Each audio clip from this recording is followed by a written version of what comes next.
ओम श्री गंगाई नाथाय नमः। जय श्री गुरुदेव, जय श्री दादा गुरुदेव। आप सबका बहुत बहुत स्वागत है आज के सत्संग में। सत्संग शुरू करेंगे। मेडिटेशन होता है वैसे तो साधारणतः तो इस समय 6:30 बजे हम लोग मेडिटेशन करते हैं, ध्यान करते हैं, लेकिन क्या है कि थोड़ा सा शेड्यूल चेंज चल रहा है, तो पहले हम सत्संग करेंगे और फिर सत्संग के बाद में ध्यान करेंगे। ठीक है, चलिए। तो सिग्नल जो है वो थोड़ा सा हो सकता है वीक हो आज, ऐसा लग रहा है मुझे।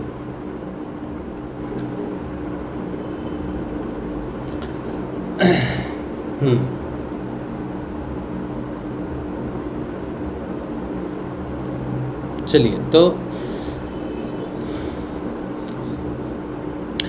मेरा नाम राज शिव है और मैं एक सिद्ध योग साधक हूँ।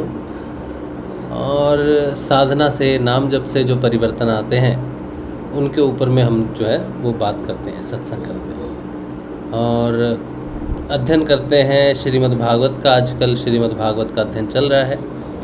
इससे पहले हम अध्ययन कर चुके हैं पतंजलि अष्टांग योग का, उपनिषदों का और गीता, अष्टावक्र गीता, गुरु जी की पुस्तक है बाइबल की भविष्यवाणियाँ, गुरु जी की पुस्तक है religious revolution in the world.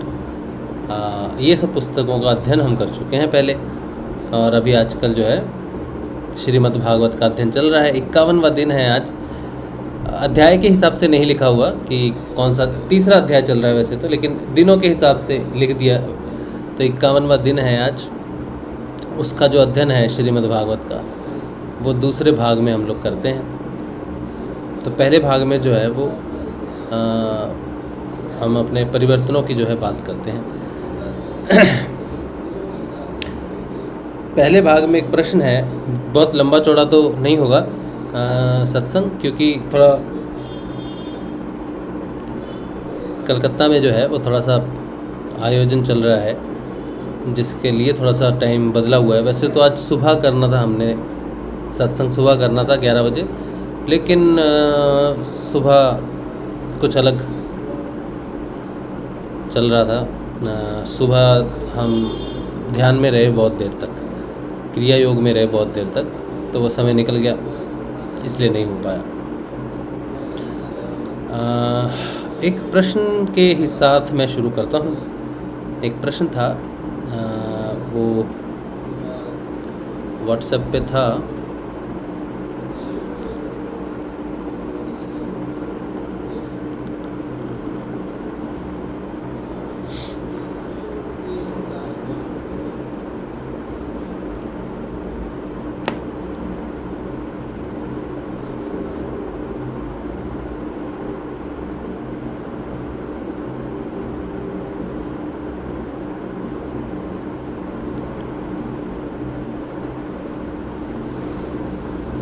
प्रश्न कहाँ गया? हाँ,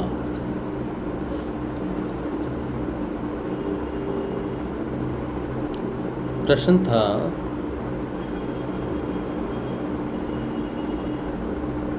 हाँ, ये प्रश्न है, मालती बहन का प्रश्न है। नई जुड़ी हैं गुरुदेव से, कुछ महीने हुए हैं।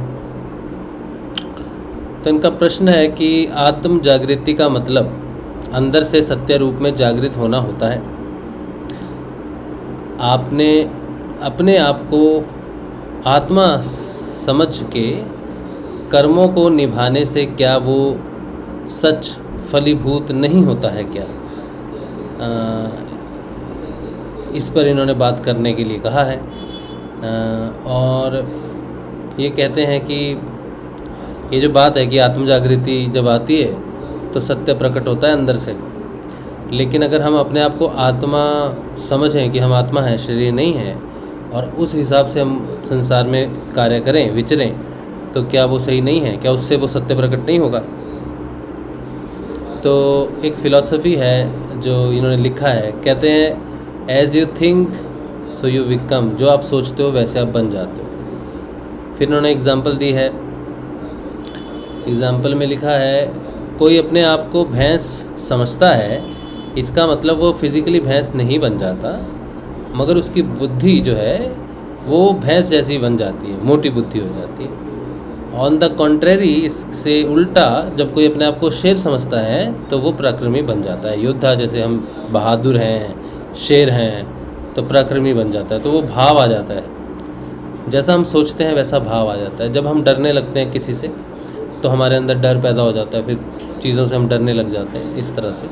तो जैसा हम सोचते हैं मन मन में, वैसा ही हमारा नेचर बन जाता है, वैसा ही हमारा भाव या व्यक्तित्व जो है वैसा बन जाता है।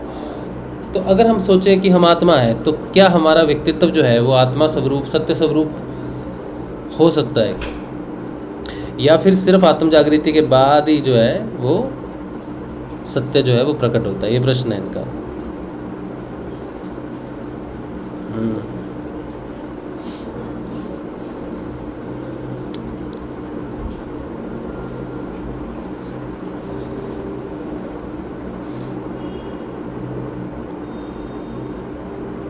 तो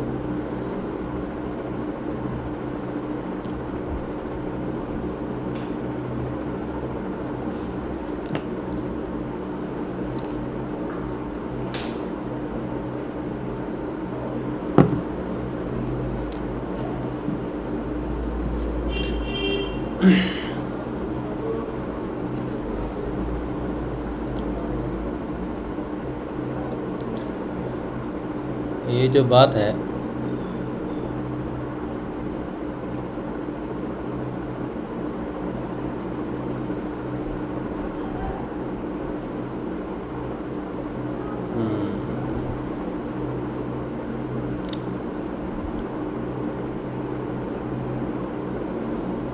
तो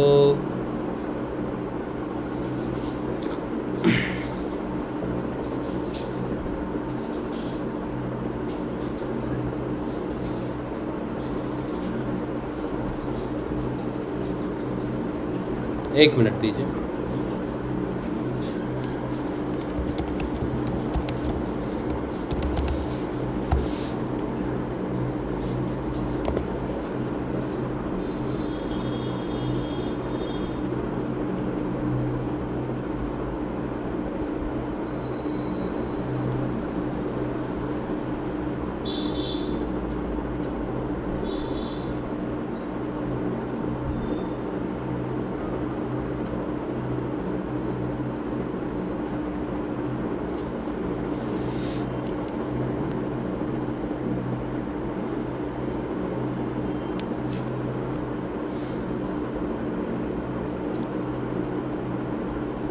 एक मिनट, हाँ, मैं कुछ खोज रहा हूँ।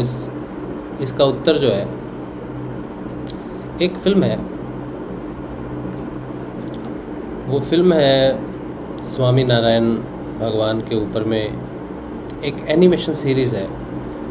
उस एनिमेशन सीरीज़ के 7 भाग हैं, टोटल 7 पार्ट्स है, और बहुत अच्छी एनिमेशन सीरीज़ है। उसके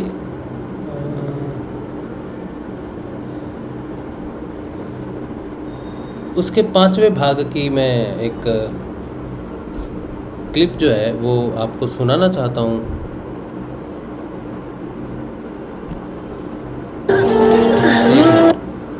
आप बस मुझे बताइएगा कि आवाज़ आ रही है कि नहीं। मैंने ये क्लिप वैसे ये क्लिप मैंने सेव करके रखी थी।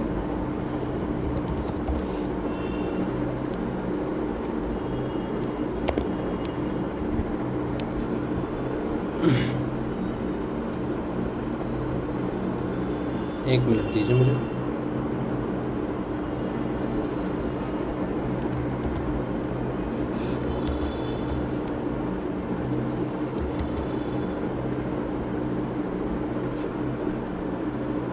बहुत पुरानी बात है, ये क्लिप मैंने सेव की हुई थी, लेकिन अभी वो क्लिप तो मुझे मिलेगी नहीं, पता नहीं कहाँ होगी। तो मैं आपको, मुझे इस क्लिप को थोड़ा डाउनलोड करना पड़ेगा, जिसमें थोड़ा समय लग जाएगा। तब तक मैं मेरी तरफ से थोड़ी सी बात कर लेता हूँ इस पर, जब तक ये डाउनलोड हो।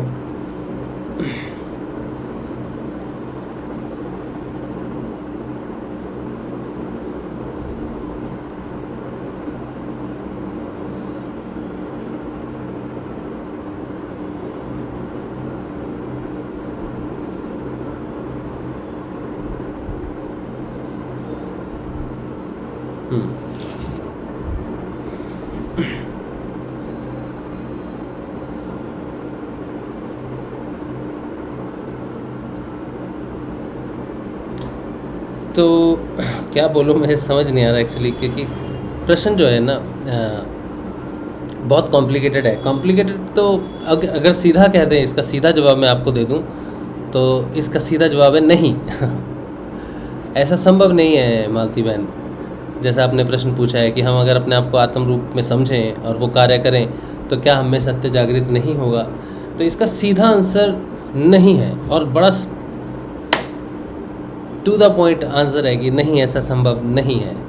लेकिन क्यों नहीं है संभव, वो बात मैं कैसे समझाऊं आपको, वो मैं सोच रहा हूं कि कैसे समझाया जाए इस चीज़ को। तो वो एक जगह जैसे मैंने कहा कि स्वामीनारायण भगवान की कुछ जीवन चरित्र पर कुछ एनिमेशन फिल्म है, 7 उसके पार्ट आ चुके हैं, आप देख सकते हो, इंटरनेट पे है वो। और उसमें 5th पार्ट में वो श्री नीलकंठ वर्णी स्वामीनारायण भगवान जब बचपन में थे, छोटे थे जब, तो 7 साल के लिए वो पद यात्रा पर निकले, पूरे भारत की पद यात्रा पर, आध्यात्मिक स्थानों में जहाँ जहाँ वो योगी हैं जो तपस्या कर रहे हैं, मुमुक्षु हैं जो मोक्ष के लिए प्रतीक्षा कर रहे हैं कई जन्मों से, उनके लिए एक आध्यात्मिक पद यात्रा करते हैं।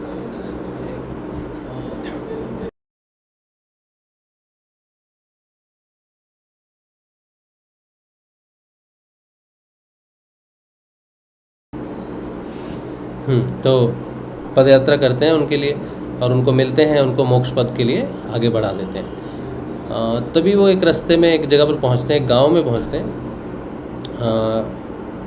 उस गांव में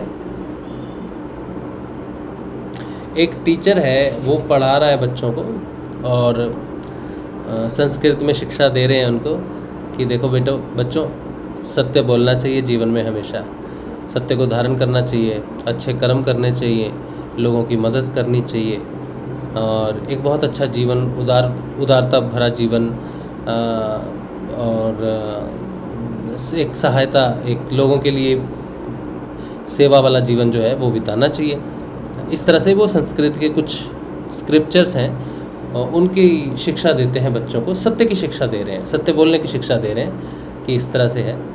और वहाँ पे स्वामीनारायण भगवान पहुँचते हैं, छोटे बालक रूप में हैं, 16-17 साल के हैं, और वो कक्षा के बाहर बैठ जाते हैं और सुनते हैं बैठकर कि बहुत अच्छे से सुन रहे हैं कि सत्य की शिक्षा दी जा रही है, क्योंकि सत्य की शिक्षा तो अच्छी लगती है ना सब जगह। तो टीचर देखते हैं उनको कि छोटा बालक है, बाहर बैठा है एक बालक, तो उनको बोलते हैं कि अब पढ़ने की इच्छा है तो आप अंदर आ जाओ। तो वो बाहर ही बैठे रहते हैं। फिर टीचर उनके पास जाते हैं, उनसे पूछते हैं कि आप कौन है, कहाँ से आए हैं इतनी छोटी उम्र में। तो वो प्रश्न पूछते हैं टीचर से, एक आपने जो प्रश्न पूछा है उससे उल्टा प्रश्न वो पूछते हैं। कहते हैं कि जीवन में अगर हम सतोगुण से जीवन बिताएं, सतोगुण को धारण करके अगर हम जीवन बताएं, तो क्या वो जीवन उच्च जीवन है? ऐसा प्रश्न चलता है, ठीक है। तो टीचर कहते हैं हाँ ऐसी बात है। तो फिर वो बताते हैं कि नहीं, सतोगुण के आधार पर जिया हुआ जीवन मोक्ष नहीं दिलवाता। सतोगुण के आधार पर जिया हुआ जीवन, अच्छे कर्मों के आधार पर जिया हुआ जीवन, वो हमें अगला जो जन्म है वो अच्छा जन्म दिलवा सकता है, हमें सुख दिलवा सकता है, एक बेटर लाइफ, नेक्स्ट जीवन हमारा बेहतर कर सकता है, ये जीवन भी हमारा बेहतर कर सकता है, लेकिन मोक्ष नहीं दिलवा सकता। तो मोक्ष के लिए जो है वो तुम्हें साधन करना पड़ेगा, बिना साधन किए तुम मोक्ष को प्राप्त नहीं कर सकते। तो नाम जपना चाहिए, श्री हरि का नाम जपो। तो एक भजन आता है बहुत प्यारा, एक भजन आता है, भजन है हरि भजो भजो हरि नाम, जप लो निरंतर हरि हरि नाम। हरि जपो जपो हरि नाम, जप लो निरंतर हरि हरि नाम। ऐसा भजन आता है, बहुत सुंदर भजन है, आप सुनना उसे। तो बाहर से आत्मा समझने से और बाहर से सत्य को धारण करने से आप अपने लक्ष्य को प्राप्त, आत्म जागृति को प्राप्त नहीं कर सकते, अपने मोक्ष को प्राप्त नहीं कर सकते, जन्म और मृत्यु के बंधन से मुक्त नहीं हो सकते। गीता में भगवान ने कहा है कि मेरे योग का किया हुआ जरा सा भी अनुष्ठान जो है वो महाभय से बचा लेता है, जन्म और मृत्यु से बचा लेता है, माया के प्रचंड दाढ़ों से बचा लेता है। और पतंजलि अष्टांग योग में भी समाधिपाद के 23 से 29 सूत्रों में बताया है, गुरुदेव भी बताते हैं इस बात को, कि पतंजलि ऋषि बोलते हैं कि कोई भी योग जो है वो भगवान के नाम के बिना सिद्ध नहीं होता है, भगवान के नाम को जपना ही पड़ता है। उनके नाम जप से ही जो है आत्म जागृति को प्राप्त किया जा सकता है।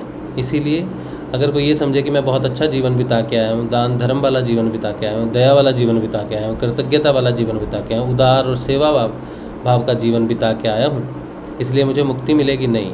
स्वर्ग की कामना से किए हुए ऐसे कर्म या अच्छे कर्मों की लालसा से किए हुए अच्छे कर्म, कि मैं अच्छे कर्म कर रहा हूँ, इस भाव से किए हुए अच्छे कर्म आपको अच्छा जीवन दिलवा सकते हैं। जैसे स्वर्ग आदि के सुख बोलते हैं, तो भौतिक सुख, अच्छा शरीर, स्वस्थ सुख दिला सकते हैं, अच्छा जीवन, अच्छा परिवार दिला सकते हैं, लंबी उम्र दिला सकते हैं, निरोग्य जीवन दिला सकते हैं, लेकिन मोक्ष नहीं दिलवा सकता, क्योंकि मोक्ष के लिए तो है जो कर्मों का बीज नष्ट करना पड़ता है। तो पता नहीं कितने ही अच्छे काम किए हुए हैं पता नहीं कितने ही बुरे काम किए हुए हैं, तो अच्छे और बुरे दोनों कर्मों के बीज नष्ट करने पड़ते हैं। तो सोचो आपने एक जीवन में बहुत अच्छे काम किए, सत्य को धारण करके आपने सब कुछ किया, बहुत अच्छा जीवन व्यतीत किया, और अगले जन्म में आपको उसका सुख भोगना है 100 सालों तक, लेकिन आपको 20वें साल में गुरु कृपा प्राप्त हो जाती है, भगवान प्राप्त हो जाते हैं, आप उस रास्ते पे चलते हो, तो वो रास्ता निष्काम योग का रहेगा।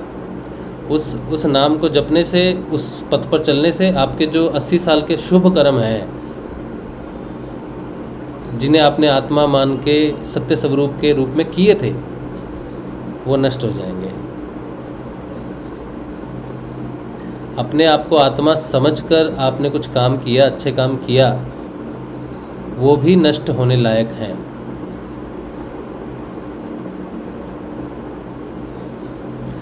आपको अगर आत्म रूप में जागृत हो, आप अगर जब आत्म रूप में जागृत होना है आपको, तो ईश्वर का नाम जब, वो भी समर्थ सद्गुरुदेव चेतन मंत्र, चेतन गुरु का चेतन मंत्र आपको जगाएगा।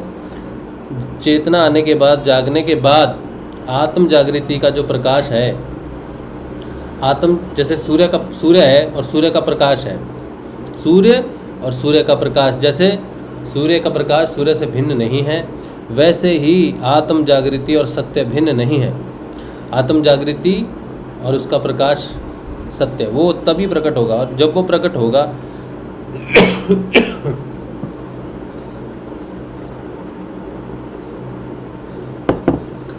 जब वो प्रकट होगा तब वो तत्वों पर पड़ेगा, समझे आप? तब वो तत्वों पर पड़ेगा और तत्वों का भेद खोलेगा, तत्वों का भेद खोलेगा, तत्वों का ज्ञान होगा। बाहर के सत्य से, आत्मा मानने से जो सत्य आप रूप जीवन जियो, उससे तत्व अपना भेद नहीं खोलते।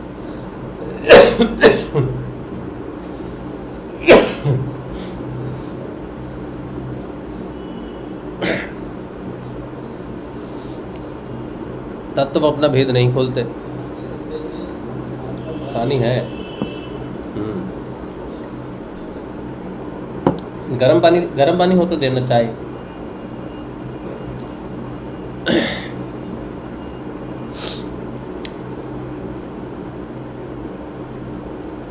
क्या बोल रहा था मैं? हाँ, बाहर से सदकर्मों से तत्व अपना भेद नहीं खोलते, आत्मा के जागृत होने से जो प्रकाश प्रकट होता है, वो प्रकाश जब तत्वों पर पड़ता है जो सूक्ष्म है, स्थूल नहीं है, सूक्ष्म है, उन पर जब आंतरिक प्रकाश पड़ता है तब वो अपना भेद खोलते हैं। जिसके लिए वो भेद खोलते हैं उस व्यक्ति को, उस संत को तत्वदर्शी कहा जाता है, तत्वज्ञाता कहा जाता है। तो तत्वों का ज्ञान तत्व किसको अपना भेद खोलते हैं, किसके माध्यम से खोलते हैं? सत्य के माध्यम से खोलते हैं। कौन सा सत्य? आत्म जागृति से प्रकट हुआ सत्य। जैसे हर ताले की एक चाबी होती है, वैसे ही तत्वों की चाबी है आत्म जागृति से प्रकट हुआ प्रकाश। बिना आत्म प्रकाश के वो तत्व अपना भेद नहीं खोलते। क्योंकि जैसे एक मैनेजर है, वो अपने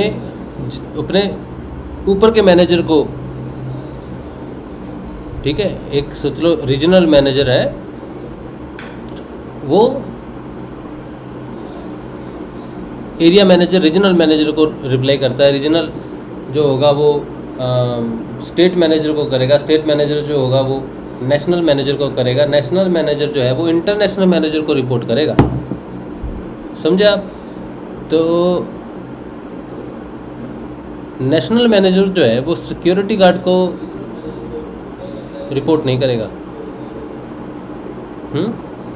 नेशनल मैनेजर जो है, क्या वो सिक्योरिटी गार्ड को रिपोर्ट करेगा जो गेट पर बैठता है? नहीं करेगा। इसी तरह से तत्व जो हैं वो किसी व्यक्ति को अपना भेद नहीं बताएंगे।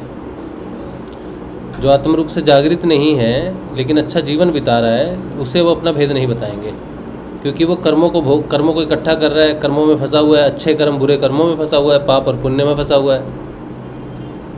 वो अच्छे कर्म इसलिए कर रहा है क्योंकि उसे मालूम है कि ये अच्छे कर्म है, वो बुरे कर्म है। आत्म जागृति व्यक्ति तो अच्छे कर्म करता ही नहीं है। आत्म जागृति व्यक्ति के कर्म जो हैं ना अच्छे होते हैं ना बुरे होते हैं, न पाप युक्त होते हैं न पुण्य युक्त होते हैं, न पाप पुण्य से मिश्रण न पाप पुण्य रहित होते हैं।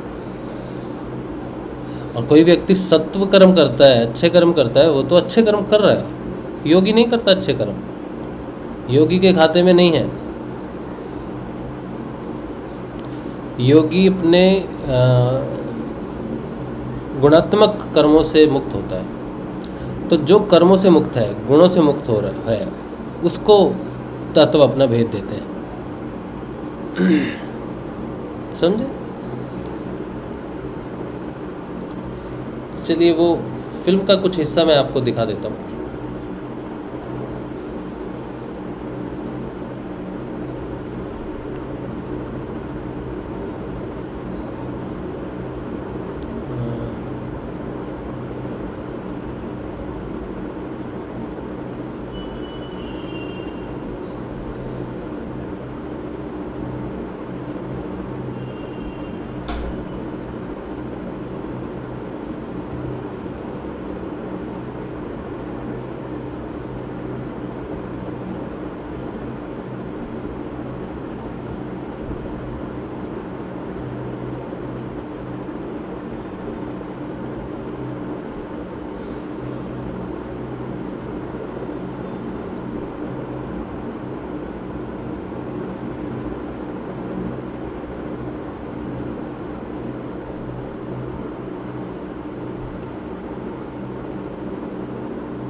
स्थानों से होते हुए केदारनाथ की यात्रा की। केदारनाथ से सीधे बद्रीनाथ जाने का विकट रास्ता पार करके उन्होंने बद्रीनाथ की यात्रा की और शीत ऋतु में बद्रीनाथ से ज्योतिर्मठ होते हुए नीलकंठ वर्णी मानसरोवर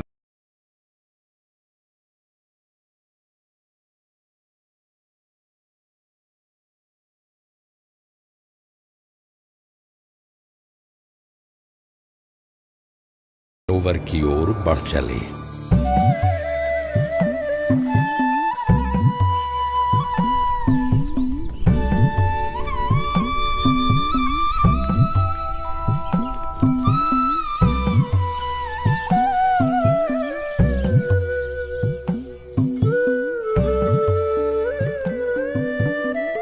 सत्यं वद। सत्यं वद। धर्मं चर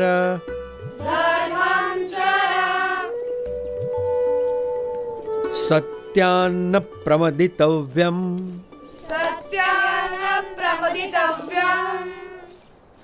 धर्मान्न प्रमदितव्यम्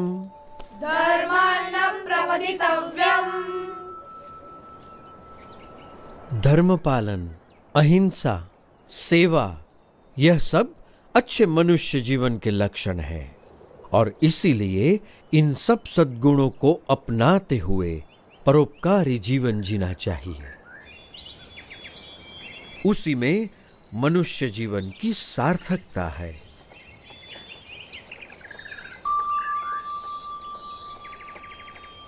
बड़े ध्यान से सब सुन रहे हो।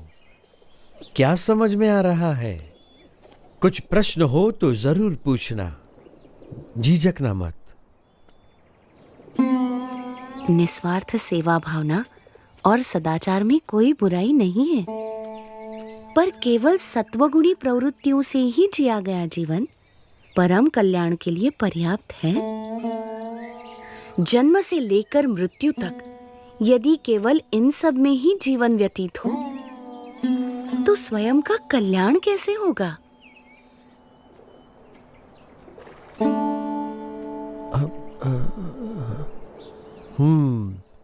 बड़े गुणी लगते हो, विद्याभ्यासी भी लगते हो और तर्क भी बहुत अच्छी तरह से प्रस्तुत कर लेते हो। तो आप ही बताओ, आपका क्या विचार है? मनुष्य को कैसा जीवन जीना चाहिए? ऐसा जीवन जो उस उच्चतम विद्या को पाने के लिए जिया गया हो, जिसे जानने के बाद और कुछ भी जानना बाकी न रह जाए। पर ऐसी कौन सी विद्या है? ब्रह्म विद्या,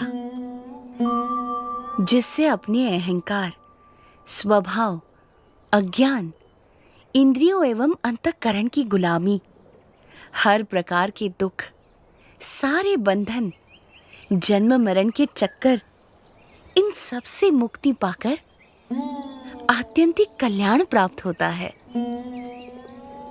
पर केवल स्वयं के कल्याण के लिए जिया गया जीवन स्वार्थ सिद्धि का पर्याय बनकर ही नहीं रह जाएगा। यदि व्यक्ति यथार्थ रूप से आत्यंतिक कल्याण के मार्ग पर चल पड़े तो उसका जीवन अपने आप ही सबके लिए कल्याणकारी बन रहता है, एक यज्ञ के समान बन जाता है। सबकी भलाई का यज्ञ, सबकी सेवा का यज्ञ, सबके कल्याण का यज्ञ। अच्छा, अब पर आप हो कौन? मैं नीलकंठ हूँ। आप इस उम्र में ऐसे अकेले क्यों निकल पड़े हो? सबको परम कल्याण के मार्ग पर प्रेरित करने के लिए यही मेरे जीवन का उद्देश्य है। उम्र से तो आप शिष्य जैसे लगते हो, पर ज्ञान से गुरु हो।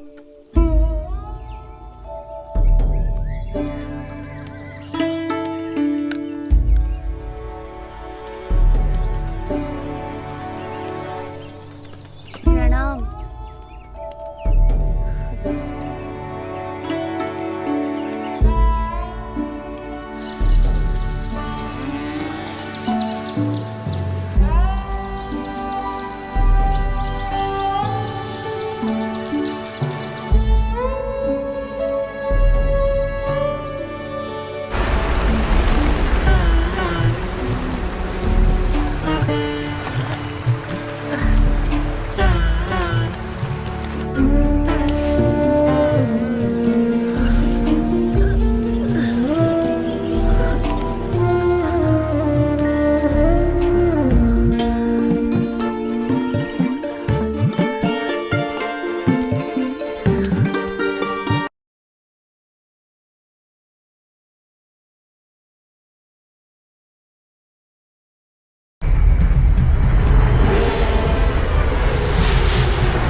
बाकी की जो फिल्म है आप YouTube पे देख लेना, क्योंकि पूरी फिल्म मैं आपको नहीं दिखा सकता सत्संग में। तो मुझे बहुत पसंद है इनका चरित्र, भगवान श्री नीलकंठ वर्णी का चरित्र, भगवान श्री नारायण का चरित्र है।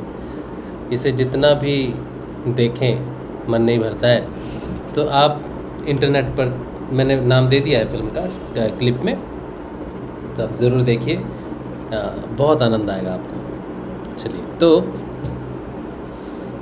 अच्छा, ये बात रही, आपको जवाब मिल गया होगा कि हमें जो है वो गुरु की शरण में जाकर गुरु का नाम जप कर कर आत्म जागृति के प्रयास को सफल बनाना चाहिए।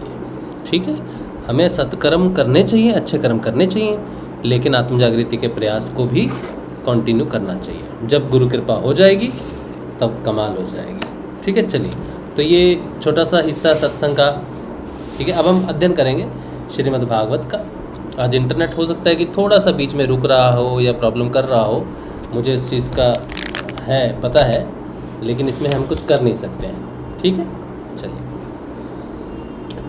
तो मैं एक काम कर सकता हूँ, हाँ एक काम कर सकता हूँ, बाकी का टैब मैं बंद कर देता हूँ।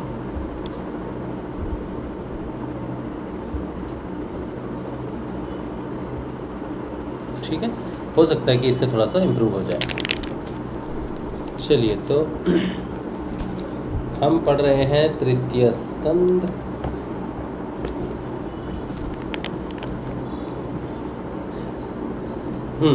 29वां अध्याय, तृतीय स्कंद, श्री शुक सुधा सागर, श्रीमद् भागवत। जय श्री गुरुदेव। भक्ति का मर्म और काल की महिमा। इससे पहले हमने जाना अष्टांग योग के बारे में, कल सृष्टि रचना के बारे में जाना, अष्टांग योग के बारे में जाना। आज हम पढ़ रहे हैं भक्ति का मर्म और काल की महिमा। भगवान श्री कपिल देव मुनि अपनी माता को ज्ञान दे रहे हैं। माता देवहूति ने पूछा, प्रभु, प्रकृति, पुरुष और महतत्ववादी का जैसा लक्षण सांख्य शास्त्र में कहा गया है तथा जिसके द्वारा उनका वास्तविक स्वरूप अलग अलग जाना जाता है, और भक्ति योग को ही जिसका प्रयोजन कहा गया है, वह आपने मुझे बताया। अब कृपा करके भक्ति योग का मार्ग मुझे विस्तार पूर्वक बताइए। इसके सिवा जीवों की जन्म मरण रूपा अनेक प्रकार की गतियों का भी वर्णन कीजिए, जिनके सुनने से जीव को सब प्रकार की वस्तुओं से वैराग्य होता है, जिसके भय से लोग शुभ कर्मों में प्रवृत्त होते हैं, और जो ब्रह्म आदि का भी शासन करने वाला है, उस सर्व समर्थ काल का स्वरूप भी आप मुझे कहिए।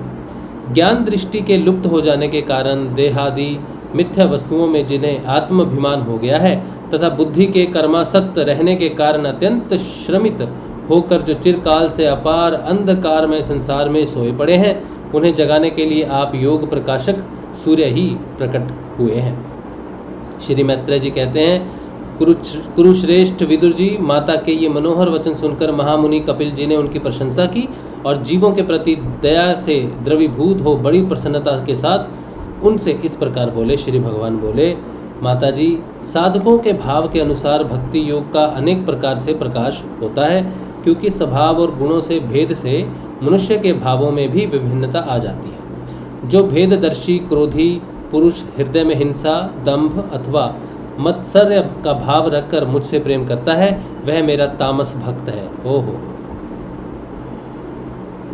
भगवान कहते हैं, देखो भगवान से प्रेम करता है। जैसे हिरण्यकशिपु था ना, हिरण्यकशिपु, वो भगवान से बहुत नफरत करता था, क्रोध करता था बहुत, फिर भी उसे भगवान ने उद्धार किया। हो सकता है उनकी बात हो रही हो। क्या कहते हैं, जो भेददर्शी क्रोधी पुरुष हृदय में हिंसा, दंभ अथवा मत्सर्य का भाव रखकर मुझसे प्रेम करता है, वह मेरा तामस भक्त है। जो पुरुष विषय, यश और ऐश्वर्य की कामना से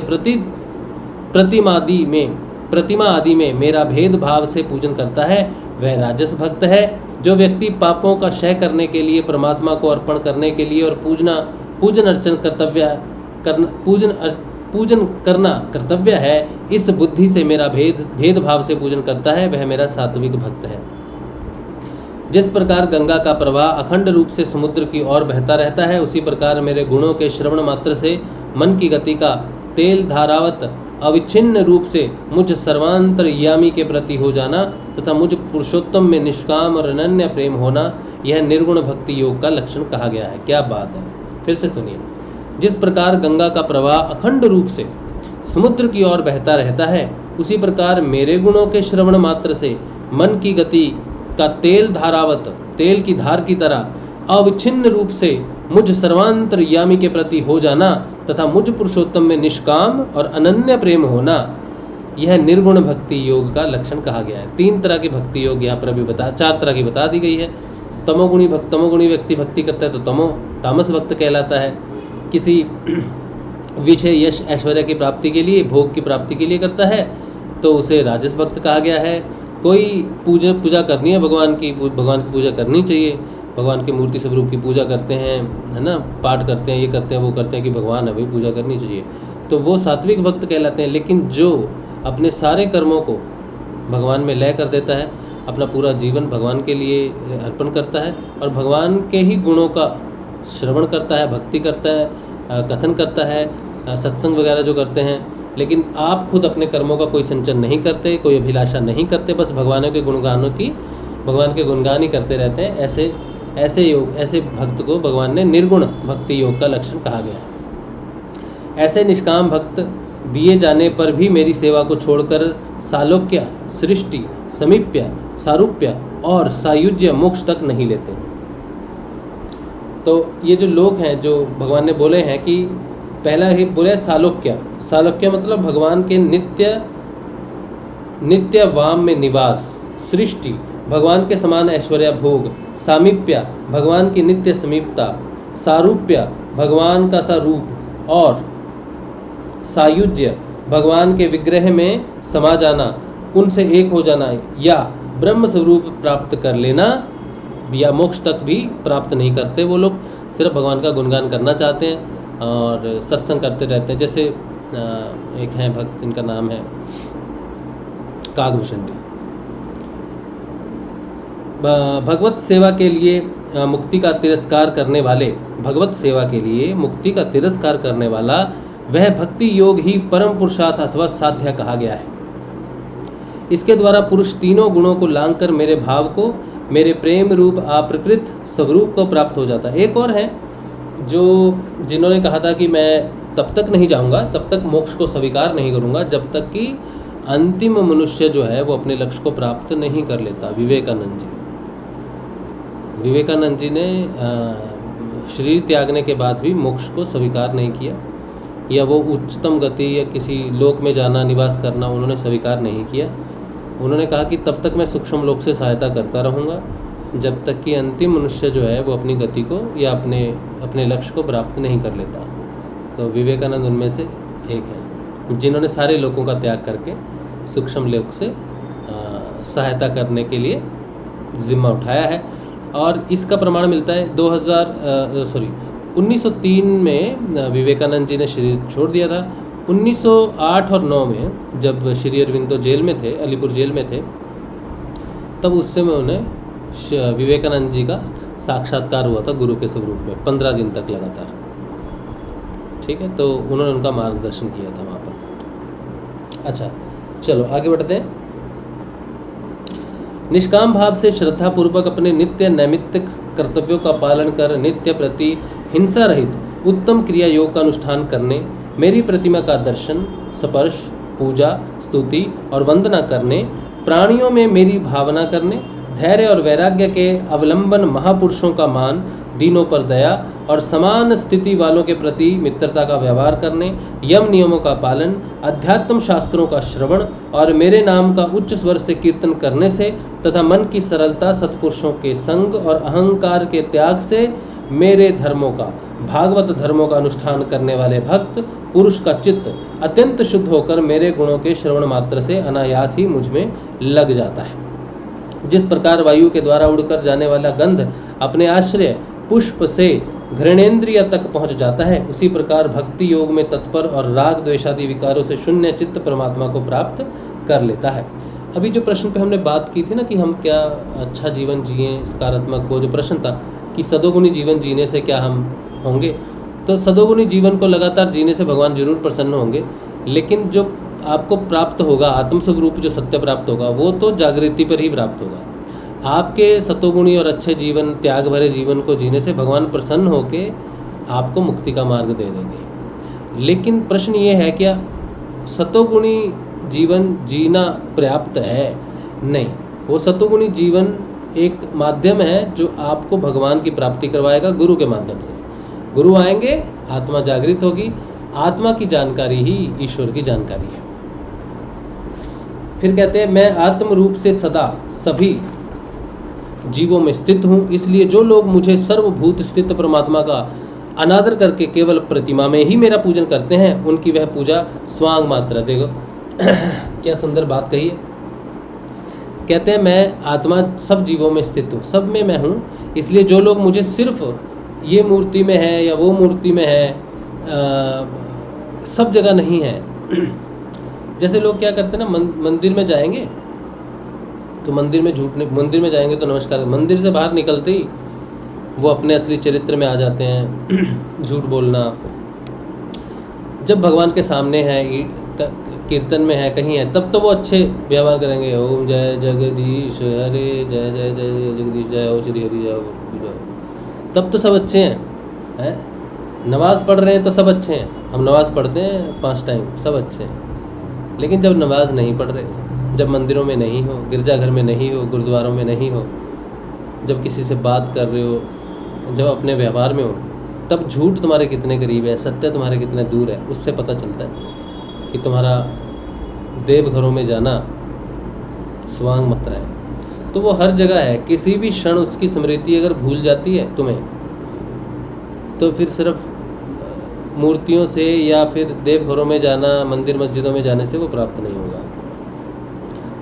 मैं सबका आत्मा परमेश्वर सभी भूतों में स्थित हूँ, ऐसी दशा में जो मोहवश मेरी अपेक्षा करके केवल प्रतिमा में पूजने में ही लगा रहता है, वह तो मानो भस्म में ही हवन करता है। तो यहाँ पर सिर्फ सगुण साकार ही, अगर कोई सगुण साकारी है और निर्गुण को नहीं मानता है, तो भगवान उसे बोल रहे हैं कि नहीं, वो ऐसा नहीं है, मैं सगुण निर्गुण दोनों उसी का ज्ञान दे रहे हैं। जो भेददर्शी और अभिमानी पुरुष दूसरे जीवों के साथ वैर बांधता है और इस प्रकार उनके शरीरों में विद्यमान मुझ आत्मा से ही द्वेष करता है, उसके मन को कभी शांति नहीं मिल सकती। ये जो बात है, ये बात है कि तुम्हें सब में ईश्वर दिखना चाहिए। हम किसी से नफरत करते हैं, द्वेष करते हैं, किसी से द्वेष, किसी व्यक्ति विशेष या किसी से भी जीव से द्वेष करना, नफरत करना, ये मुझे पसंद नहीं है, इसकी बात हम नहीं सुन सकते।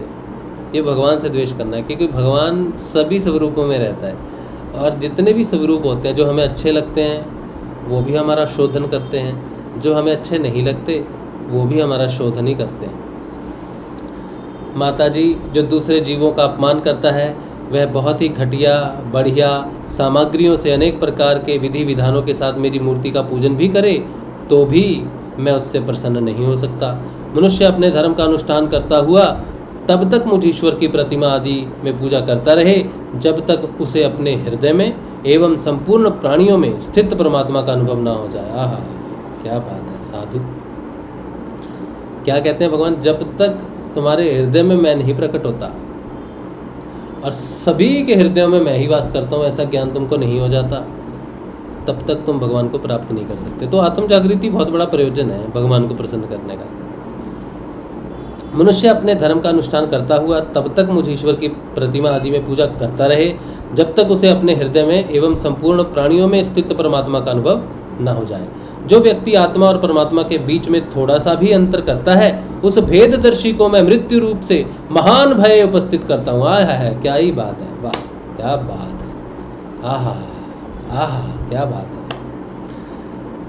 कहते हैं जो व्यक्ति आत्मा और परमात्मा के बीच में थोड़ा सा भी अंतर करता है उस भेददर्शी को मैं मृत्यु रूप से महान भय उपस्थित करता हूं। अतः संपूर्ण प्राणियों के भीतर घर बनाकर उन प्राणियों के ही रूप में स्थित मुझ परमात्मा का यथा योग्य दान मान मित्रता के व्यवहार तथा समदृष्टि के द्वारा पूजन करना चाहिए। आय हाय क्या बात है। माताजी, पाषाण आदि अचेतनों की अपेक्षा वृक्ष आदि जीव श्रेष्ठ हैं। उनमें श्वास लेने वाले प्राणी श्रेष्ठ हैं, उनमें भी मन वाले प्राणी उत्तम और उनसे इंद्रिया की वृत्ति से युक्त प्राणी श्रेष्ठ हैं। मतलब जो पत्थर को पूजता है उससे बेहतर है वो वनस्पति को पूजे। जो वनस्पति को पूजते हैं उससे बेहतर है कि जिसमें प्राण हो उनको प्रेम करे या उनके साथ व्यवहार अच्छा करे, और जिनमें मन भी हो वो श्रेष्ठ हैं, और जिनमें मन के बाद वृत्तियां भी हैं वो उससे भी श्रेष्ठ जाति के। सेंद्रिय प्राणियों में भी केवल स्पर्श का अनुभव करने वालों की उपेक्षा रस का ग्रहण कर सकने वाले मत्स्य आदि उत्कृष्ट हैं, तथा रसवेत्ताओं की अपेक्षा गंध का अनुभव करने वाले भ्रमरादि और गंध का ग्रहण करने वालों से भी शब्द का ग्रहण करने वाले सर्पादि श्रेष्ठ हैं। उनसे भी रूप का अनुभव करने वाले काकादि उत्तम हैं, और उनकी उपेक्षा जिनके ऊपर नीचे दोनों और दांत होते हैं वे जीव श्रेष्ठ हैं। उनमें भी बिना पैरों वालों से बहुत से चरणों वाले श्रेष्ठ हैं, तथा बहुत से चरणों वालों से 4 चरण वाले, और 4 चरण वालों से भी 2 चरण वाले मनुष्य श्रेष्ठ है। भगवान ने क्या सुंदर वर्णन किया है प्रकृति का। ये गति का विकास, ये विकास है, प्राणी का विकास बता रहे हैं भगवान, कैसे विकास हो रहा है। आहा, अति सुंदर, वाह वाह, क्या ही बात है। आहा। फिर कहते हैं ब्राह्मणों में वेद को जानने वाले उत्तम हैं, और वेदज्ञों में भी वेद का तात्पर्य जानने वाले श्रेष्ठ हैं। आय हाय हाय, क्या बात। ब्राह्मण जो वेद को जानते हैं, जो कहते हैं ना हमें सारे वेद रटे हुए हैं, वो श्रेष्ठ हैं। लेकिन जिन्हें सिर्फ रटे हुए नहीं है, बल्कि उनका तत्व, उनका ज्ञान भी, उनका मर्म भी वो जानते हैं, वो उनसे श्रेष्ठ है। तात्पर्य जानने वालों से संशय निवारण करने वाले, आय हाय हाय हाय, क्या बात है, उनसे भी अपने वर्ण आश्रमोचित धर्म का पालन करने वाले, तथा उनसे भी आसक्ति का त्याग और अपने धर्म का निष्काम भाव से आचरण करने वाले श्रेष्ठ हैं। आय हाय हाय, क्या बात है, कितना सुंदर वर्णन किया है भगवान श्री कपिल मुनि ने। आहा, कहते हैं वेद, ब्राह्मणों में वेद को जानने वाले उत्तम हैं, जो वेदों को जानते हैं, और वेदज्ञों में भी वेद का तात्पर्य जानने वाले उनसे श्रेष्ठ हैं। तात्पर्य जानने वालों में से भी जो लोगों का संशय निवारण करते हैं वो ज़्यादा अच्छे हैं। उनमें से भी वर्णाश्रमोचित धर्म का पालन करने वाले, अपने वर्ण धर्म में रह के उसका पालन करते हुए लोगों की शंकाओं का भी समाधान कर रहे हैं, लेकिन अपने वर्ण धर्म में भी हैं, वो श्रेष्ठ हैं। तथा उनसे भी वो अच्छे हैं जो अपने वर्णाश्रम में रहते हुए आसक्ति का त्याग करके ये कार्य करते हैं, और अपने धर्म का निष्काम भाव से आचरण करने वाले श्रेष्ठ हैं। मतलब अंत में कौन आ गया? भगवान जो निष्काम भाव से भगवान की तरफ लगा हुआ है और भगवान की तरफ लगा रहा है, वो श्रेष्ठ है। उनकी अपेक्षा भी जो लोग अपने संपूर्ण कर्म, उनके फल तथा अपने शरीर को भी मुझको अर्पण करके भेदभाव छोड़कर मेरी उपासना करते हैं, वे श्रेष्ठ हैं। इस प्रकार मुझ ही चित्त और कर्म संपूर्ण करने वाले अकर्ता और समदर्शी पुरुष से बढ़कर मुझे कोई अन्य प्राणी नहीं दिखता। हाय हाय हाय, क्या बात है।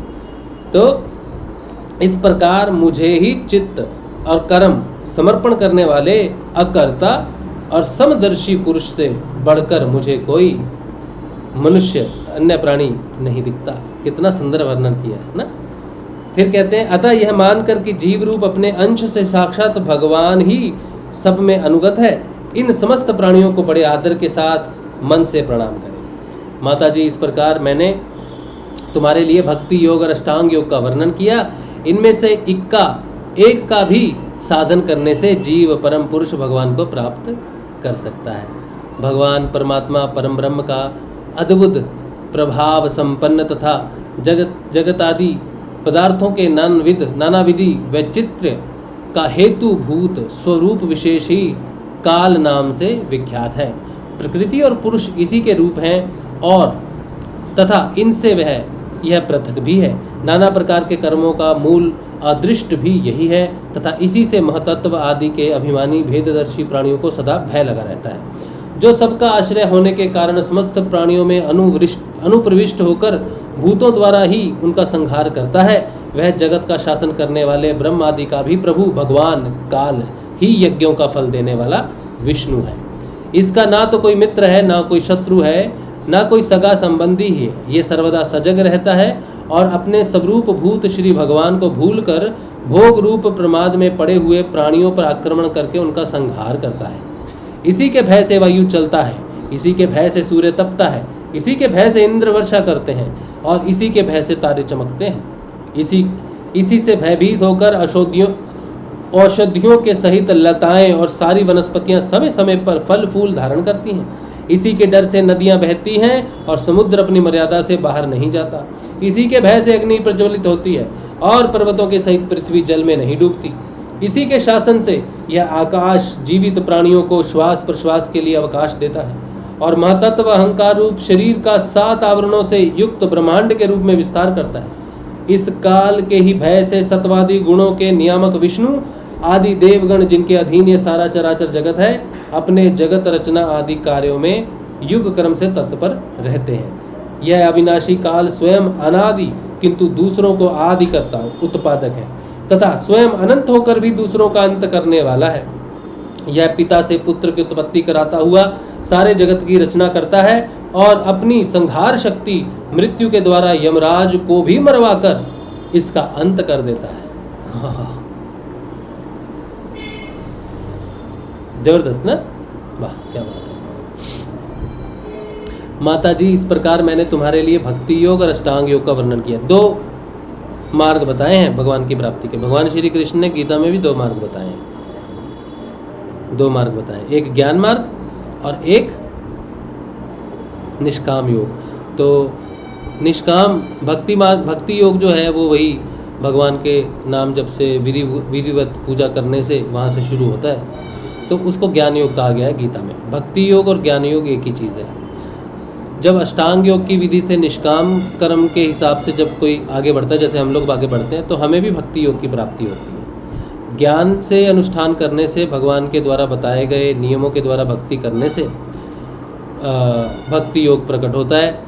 और निष्काम भाव से भगवान को नाम जप करना, आत्म रूप में प्रकट होना, सबके हृदय में भगवान को देखना, सेवा और भक्ति योग स्वयं प्रकट हो जाता है। तो भक्ति योग दोनों में प्रकट हो जाता है। लेकिन मूल रूप से अगर 2 धाराएं देखें तो वो ज्ञान मार्ग और निष्काम योग मार्ग है। ठीक है, यहाँ पर भक्ति और अष्टांग योग के नाम से उसे बताया गया। अच्छा, और काल के बारे में क्या बताया? कहते हैं भगवान परमात्मा परब्रह्म का अद्भुत प्रभाव संपन्न तथा जागतिक पदार्थों के नानाविध वैचित्र का हेतुभूत स्वरूप विशेष ही काल नाम से विख्यात है। कौन है?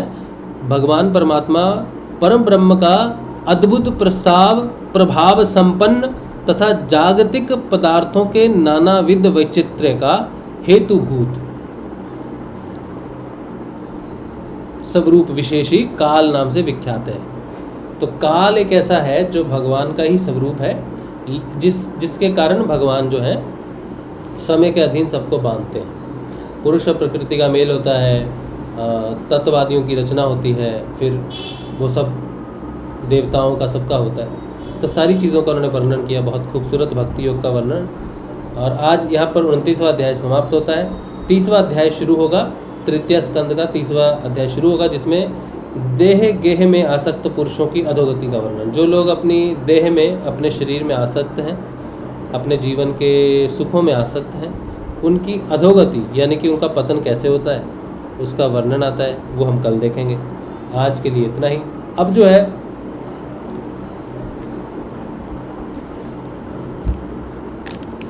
अब ये यहाँ रखते हैं। अब आप ध्यान कर सकते हैं, ठीक है। गुरुदेव का ध्यान कीजिए और ये सत्संग हम यहीं पे रखते हैं, ध्यान करेंगे